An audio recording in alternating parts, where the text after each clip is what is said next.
محترم سامعین کرام، السلام علیکم ورحمۃ اللہ تعالی وبرکاتہ۔ الصلاۃ والسلام علیک یا رسول اللہ وعلی آلک واصحابک سیدی یا رسول اللہ صلی اللہ تعالی علیہ وسلم۔ سائل نے سوال کیا ہے کہ حضرت، روزہ افطار سے پہلے کی دعا کون سی ہے اور روزہ افطارنے کے بعد کی دعا کون سی ہے؟ صحیح وضاحت فرما دیجیے۔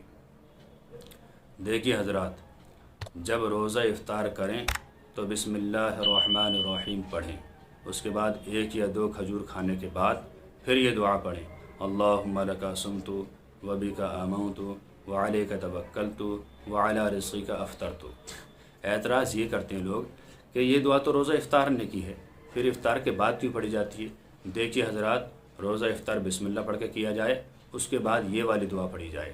اس میں جو صیغے ہیں، اس کا جو معنی ہے وہ ایسا ہی ہے کہ جس سے یہ ثابت ہوتا ہے کہ انسان نے روزہ پورا کر لیا ہے، لہٰذا یہ روزہ پورا کرنے کے بعد کی دعا ہے۔